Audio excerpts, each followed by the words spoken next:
Welcome in. You are sitting courtside with Karli Bell, and I know I would give you a part two of the season recap, like I said last week. But we didn't have the exit interviews this week. They're still trying to figure out some scheduling. We're hoping for the week that I'm putting this out for the exit interviews for the Chicago Sky, the last three, and Ariel Atkins, Angel Reese, and Courtney Vandersloot to happen here shortly. If you are watching, we're not going to talk about how I look right now. It's just one of those days. I'm still in the process. I don't know if anybody here in Chicago, I don't know if this is something across the country. There's been a nasty cold going around, and I did tests. It's not it's not, the Rona. And I just am still in the process of getting over the final hump of this sickness. So I at least sound better, but I'm still in the visual department, not looking the best. So let's give me a little bit of grace here. So even though we didn't have exit interviews, the Chicago Sky did have something else in planned this week with a practice facility enclosure completion ceremony.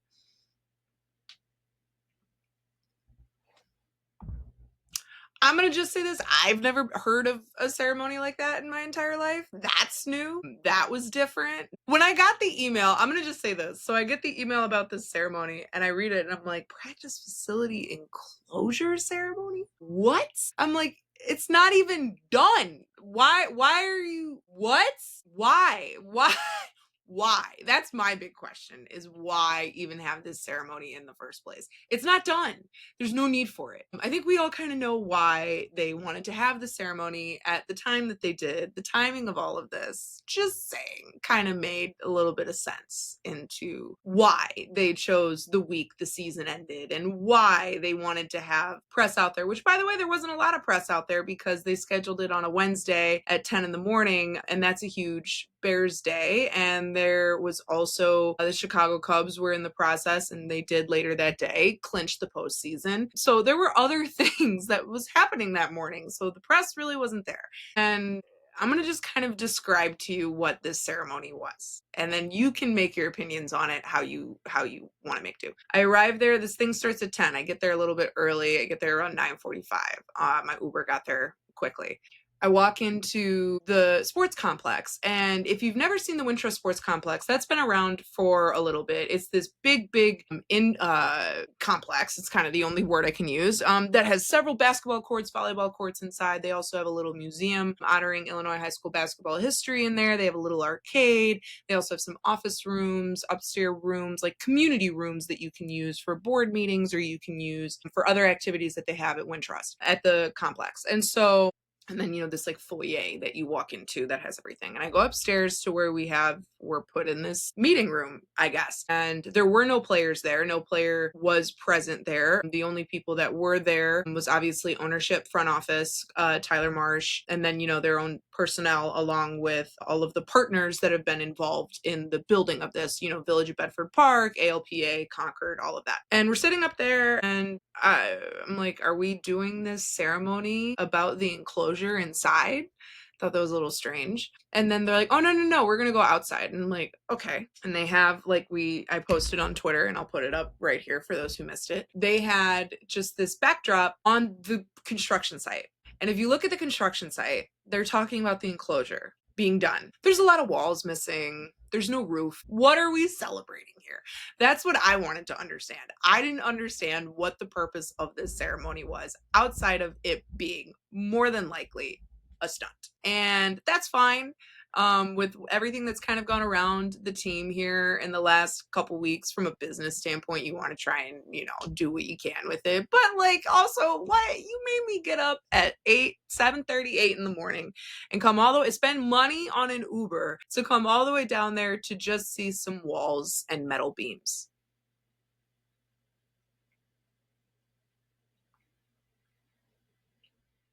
And the only person we were allowed to speak to was Nadia Rawlinson. We asked for ownership and we asked for some other people there, and they were not given to us. However, we did get to take a drive inside the facility. So I'm going to just read you some of the notes that I took about this, because there's no need for me to write anything on this. Literally, what do you want me to write on this? Do you want me to write, hey, They put up some walls. What more? They put up walls. And if you want to hear a lot more about like the details of what's going to be included in this practice facility, I really suggest to read Alyssa Hirsch's article for the Sun-Times. She delves into like what she also wrote something, I believe it was either in mid-August, late July, mid-August. I believe it was mid-August, about some of the things that will be happening in the practice facility. They are still saying at this time that the practice facility is going to be, they're hoping for it to be done by the start of the regular season of 2026. So may not be ready by the first couple days of training camp, but they will have it ready by the regular season is what they're projecting. So these are my notes of what's going to be included in this practice facility. They're going to have a full kitchen and staff in there, and they're going to have 2 courts that originally they had them facing each other. Now, I'm not an architect. I'm not in construction at all. Not in design. But, I've played ball since I was 4 years old. And anyone that played AAU, anyone that played travel ball, anyone that did anything like that was in even a Christmas tournament of any kind here in the city of Chicago that was at a complex like this, you wouldn't ever have the courts facing each other, because if a ball, like let's say you shoot something, like you shoot and it misses and it goes out of bounds, you're interrupting the other game. So they wanted to originally have it like this. They're changing it so it's like this. They're going to have breakout rooms, film rooms, offices there that they want to have for coach and general manager. That's good. They want to have a skybox in there as well, because it is a multi-floor facility that's being built. And for those that don't know, this multi-floor facility, the actual practice facility that's going to be for the Chicago Sky, is also attached to this whole project, which is called Phase 2 of the Wintrust Sports Complex, which is going to be built regardless of whether or not the Sky got involved, because this, I believe, I don't want to get my years wrong, I really don't, but I believe that the moment Phase 1 was conceived as an idea, which is the complex that I just described at the beginning of this, Phase 2 was going to happen. It was all about timing. You wanted to see how the community invested, all of that. So what's also going to be attached to this is this like indoor turf facility that's going to be for the community to use. But they're going to have this like skybox that gives like an overview that they said that they wanted to use for partnerships, sponsors and investors that want to come in, and then they can watch practice. If you've been to the practice facility or you've seen any footage at all of where this guy currently practice, there's zero privacy for these women, because it's in a rec center, it's in a YMCA, in one court in a YMCA. All of these open glass panes that the public can absolutely come over and see. They have to raise a curtain, lower a curtain so that people can't look in there. Like there's just no privacy for any of it. And so they are going to make it a little bit more private with this like skybox for very specific people to have access to. Obviously locker rooms, all of that. They are going to have also a dedicated press area, which I'm going to just say this. If that does come to fruition, I am so looking forward to that. The public cannot observe practice and will not have access to the Sky courts. Well, it's also going to be a 24-hour facility that the players are going to have access to. They're going to have their own separate parking that's not going to be accessible to the public. There's going to be things there that's going to happen, and they're having ongoing conversations between the Sky and Bedford Park. They're saying it's collaborative. It's been an evolving process, and they're taking in player feedback. But you also need to understand, when they were asking about player feedback, they kind of already built things. So players didn't really get to have a full say. They might be able, like, when asked about this, Nadia Rawlinson said, we asked, what the players recommended, what they put in there, what they wanted to see, are those going to be things taken into consideration, as you continue to evolve? And they're like, yes and no. There are certain things that you can ask for that we can absolutely make do. But then there are others that we're not going to be able to do because of a cost perspective or because of just how the facility is laid out. Like you're going to just have to kind of deal with how plumbing or electric or things like that are laid out, and you got to do with what you got to do it.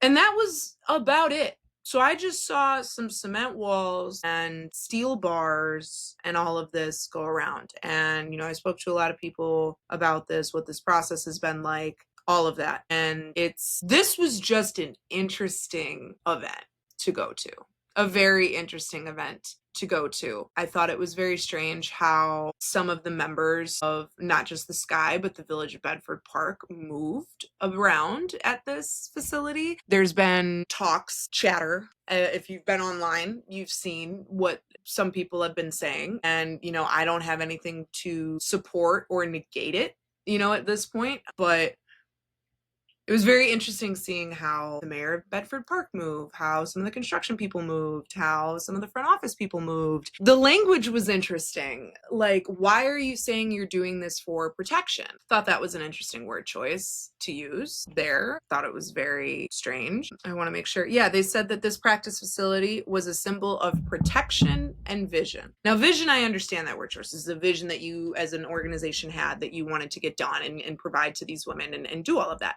Why the word protection, though? That was interesting word choice. Protection?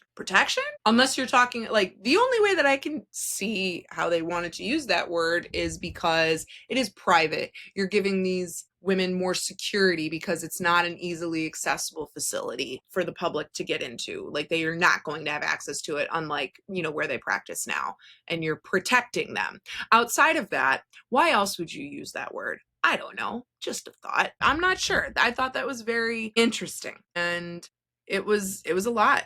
It was just a lot. And they kept saying it was collaborative and that everything was working well together and all this stuff. I just thought having that ceremony was a choice. I thought it was a choice. It was a choice that was made. Frankly, there's no other way to look at it as outside of as a PR stunt. You don't really understand, why are we coming to see this practice facility that's not done? Why do you want press here to see this when it's not done?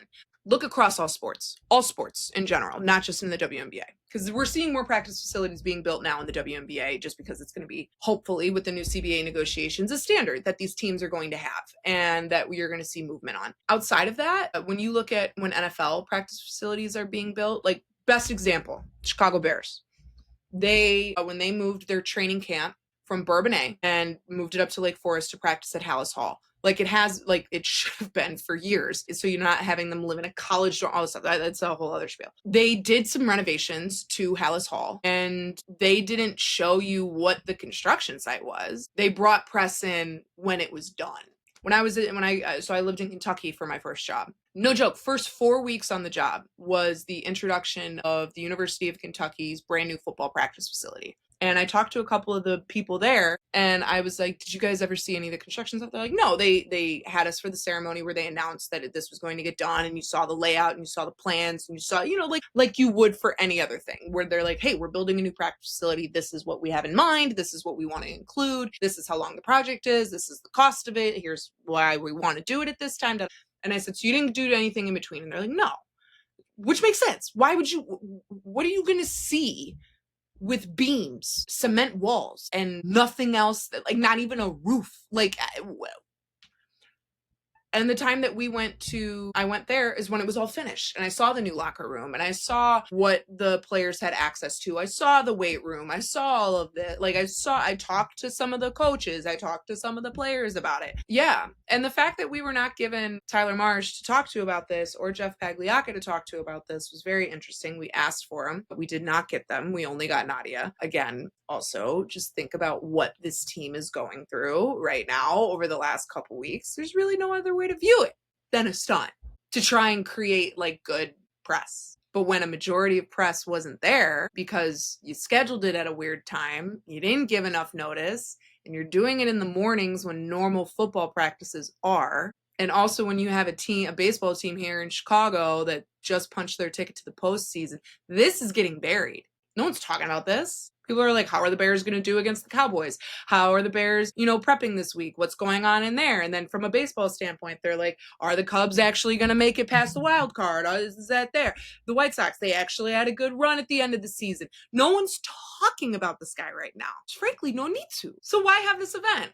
I don't know. I just, it was one of those things where I sat there and said, wow, you really made me pay $25 some odd to come out here on an Uber on a Wednesday morning to sit here and look at concrete. Thanks. What?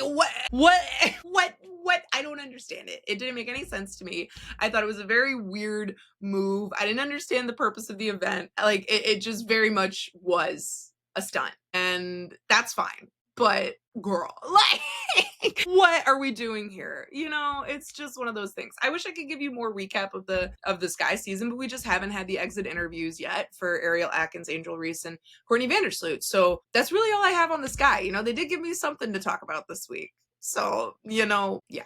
Just yeah. You know, before we get into the WNBA playoffs, which holy hell, we got a lot to discuss there. Make sure you follow us on all platforms at Courtside KB. Make sure you can follow me, including all platforms, including TikTok. We're reviving that here, you know, in the next couple weeks, which is at Karli Bell 33. Check out our website, courtsidewithkarlibell.com, that I will continue to have some more written stuff here in the off season than podcast stuff. I've kind of come to the conclusion that once I get these final interviews, these final exit interviews for the Sky, I am going to take a break. I'm going to give myself a little bit of a break. Obviously, if there's huge updates that happen, like if there are any moves in the front office, change in ownership, things with the CBA that come up, I'll be doing podcasts then. But as far as this doing a weekly basis, like I was doing every single Monday, with this coming out, I'm going to take a little bit of a break for the time being. This summer has just kind of been a lot for me in a lot of ways, and I need to give myself a little bit of rest time. I need to give myself some time to recuperate, and we'll see. You know, I'll probably do something to wrap up the WNBA season once the championship is done, and just kind of reflect on the whole season. Hopefully, you know, get another Sky one in here with those final 3 exit interviews, and then after that, you know, outside of any like CBA stuff that comes out of here during the off season, expansion draft lottery, anything like that, it's going to be a little quiet on Courtside with Karli Bell, and that's okay. And that's why I'm saying, if you follow me at Karli Bell, at Corley, can't even say my own name, at Karli Bell 33, Karli Bell 33, I'm going to have some more conversations about other sports that are going on. We're going to talk a little bit of NBA. We're going to talk a little bit of MLB. We're going to talk a little bit of NFL. We're going to dabble into all of it. You know, obviously what you guys know me as for the last 5 years has been as a WNBA reporter. But what you don't know is that I've been doing sports reporting for over a decade, and I am very well versed in the NFL, very well versed in basketball as a whole. Obviously, you know, NBA, college basketball, women's basketball, all of that. I dabble a little bit in hockey, and then I worked in baseball for 5 years, so my MLB knowledge has risen exponentially than it was prior to that. So we're going to talk a little bit here on all my socials, which is at Karli Bell 33. But this podcast, which is specifically WNBA oriented and specifically about women's basketball, is going to take a little bit of a break for the time being, just to give myself some time off. I kind of need it. I need to take a vacation. I need to step away for a bit. You know, I had that wedding, you know, that I was dealing with for the last couple weeks, but I haven't really had a vacation for myself, taken some time off, not looked at a phone, you know, like disconnected from the world for a little bit. I haven't done that in months, and I kind of just need it. And so, yeah, so once that final exit interview is done, you're probably going to see a little bit of a break from me, and I hope you guys can appreciate that. Honestly, I hope you guys have enjoyed what I've given you this season, but it's time to just, you know, relax, take a little bit of a break for me. But if you want to see any of my other commentary that I'm going to have on the rest of the sports world, make sure you follow me at Karli Bell 33 on all platforms. So let's get into the WNBA playoffs. First off, holy hell, the Indiana Fever has shocked everybody. Just last week, I said that Atlanta's going to sweep them. I didn't see Indiana just because of the amount of injuries that they had. I just didn't.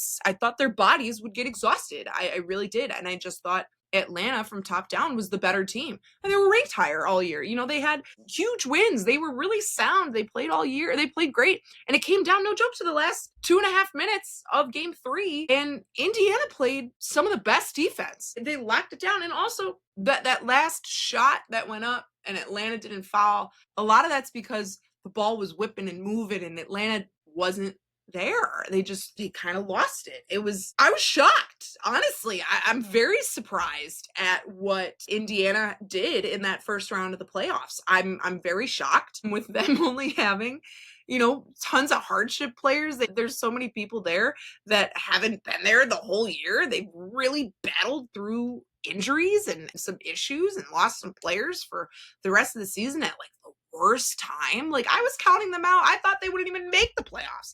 Here they are. They made the first round, and now they're advancing to the semis. So, you know, kudos to Stephanie White. Kudos to everything that they're doing over there, because, man, they are proving doubters wrong. And they're also playing good basketball. Kelsey Mitchell, man, good Lord.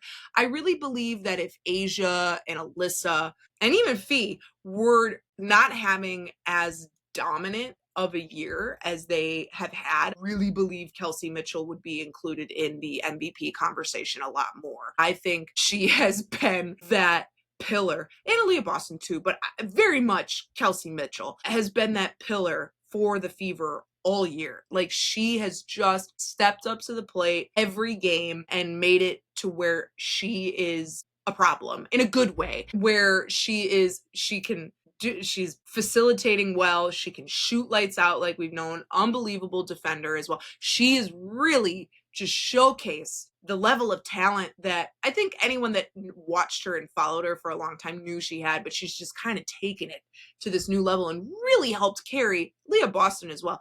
Both of them have really helped carry this team that's just been riddled with injuries here at the end of the season into the playoffs and into the semis. So kudos to them. You know what? Golden State, man, for them to even make the postseason and have some competitiveness against Minnesota was incredible. Natalie Nakase, obviously winning Coach of the Year, well-deserved win for Coach Nakase. I'm so happy that Golden State even made the playoffs in their first year. They were such a fun team to watch all season. I think what Nakase instilled right away in what she wants that franchise to be, and having the pocketbook behind her to help invest. They're the highest value WNBA team, and they've only existed for like a year. When you have those resources behind you, it can make your job a lot easier when you're creating something from the ground up. And they've just done an incredible job. Kudos to what Golden State has done this season. I think they should be incredibly proud of what they've done. And Minnesota's just that big of a powerhouse. Cheryl Reeve is Cheryl Reeve, and Fee is Fee. Everybody's, it's Minnesota. They've been the most dominant team all season. They just have. And I'm really, really impressed. Then we all knew that Storm Aces series was going to be really, really, really fun to watch. And it was top basketball every night.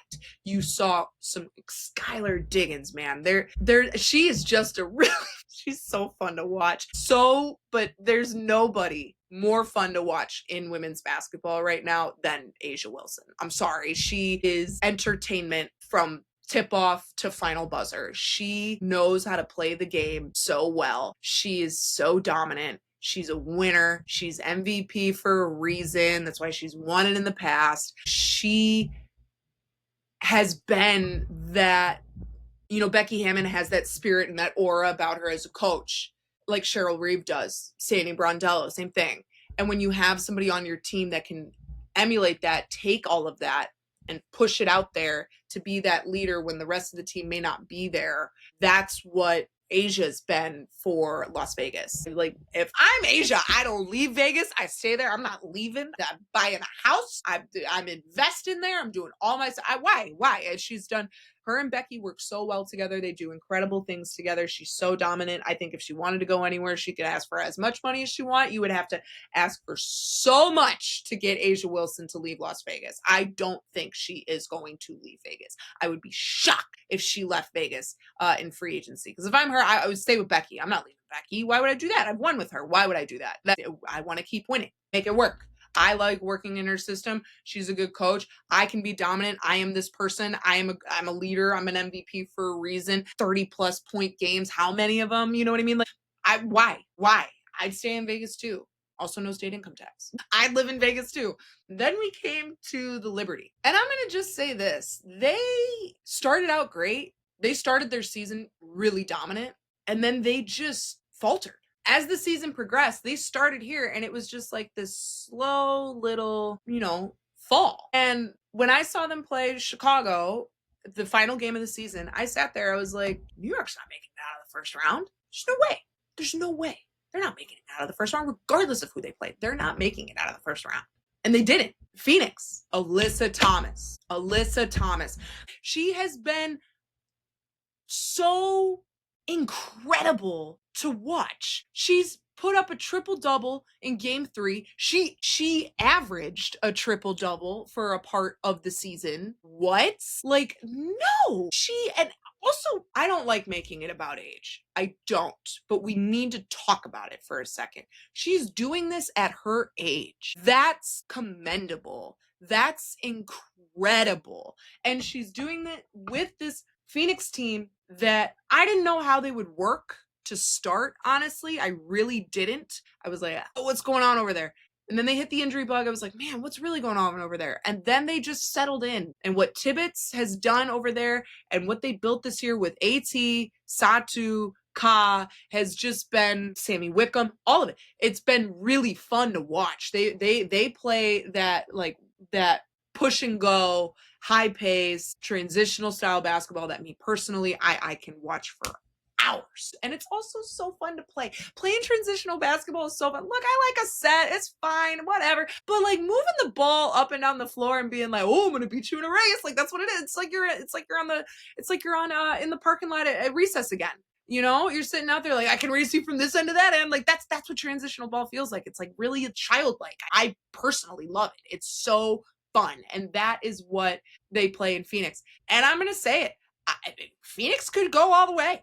I think they could go to the championship. I just think what Alyssa Thomas is doing has been incredible. I also think them adding DeWanna Bonner has been really, really important for their bench depth, not just from a talent standpoint, but from a size standpoint. You add more length when you add DeWanna Bonner out there. In my opinion, I really think Phoenix could knock off Minnesota. I said it. I think we could get Vegas Phoenix. I think that's incredibly possible. I think the Aces are going to beat the Fever in 4 games. I think the Fever are going to sneak one away. I think it's going to be more competitive than people anticipate, but I just think Las Vegas is really, sometimes it's not about it's never about how you start. It's always about how you finish. And they actually start out great. And then July happened and it got real ugly. It got really ugly, like end of June, beginning of July. It was just not what's crazy is that from a record standpoint, I just went back and like from a record standpoint, they actually were still playing, like on paper, they looked good. But if you watch the game, you're like, what is going on? Like you couldn't quite figure out what was not clicking. And then they made some changes as to who would come off the bench, who would start. And I think that really, really helped in keeping bench energy matching what the starters were doing, which allowed them to stay in games longer. I think Becky Hammond is just an unbelievable coach. I think she knows what she's doing. But I really do believe the Aces will beat the Fever in 4. I think Lynx for Mercury is going all 5 games. And I'm going to just say it right now. I really do believe that Phoenix could knock off Minnesota. I think it's entirely possible. And I really believe that Alyssa Thomas, look, A'ja Wilson's been incredible to close the season here. Fee's been an unbelievable leader. She had a 50, 40, 90 season. Unbelievable. Alyssa Thomas was averaging a triple-double. 30-point games, awesome. 50, 40, 90, unbelievable. Averaging a triple-double is, I'm sorry, I'm going to take that into consideration. And not only that, she's also an unbelievable defender as well. Incredibly physical, which, I mean, shoot, if you've been watching AC for a long time, you've known that. But her defense is so sound. It's like as a defense nerd, as someone who studies defense, that's what I love is defense. Because I was never the best scorer. I can say that right now. I was just like, you maybe saw me put up 6, 8 points max. Was not a scorer. However, loved defense. Absolutely loved being on defense, creating deflections, blocks, steals, pushing the ball, all of that. That's what I loved about the sport was defense and getting in the face and not letting people get by me and doing everything in that regard, using my length to my advantage. And Alyssa Thomas is just she's just a great example of what great physical defense is. And add that with her efficiency on the other end of the floor. Like, I really believe she is, if I had a vote, she's my first place vote and Fee's my third place vote. There, I said it. I would go Alyssa Thomas, A'ja Wilson, Napheesa Collier. What Alyssa's done this year I can't overlook it anymore. Especially after watching the playoffs. I can't overlook it anymore. That's what I'm going to predict right now. We're going to get Aces beating the Fever in 4, and Mercury is going to beat the Lynx in 5. So we're going to get an Aces Mercury championship. And this is the first time we're getting a best of 7 too. That's going to be interesting. I can't really give any predictions on that just yet, but these have been incredibly fun playoffs. And I'm going to just say this. I saw somebody put out there that it should be a best of 7 for all the series. I highly disagree completely. I think 3-5-7 is perfect. I also think that's what every other sport should do. That's how it should be in the NBA. That's how it should be in the MLB. That's how it should be in the NHL. Why do you need 7 games to figure out the first round? No.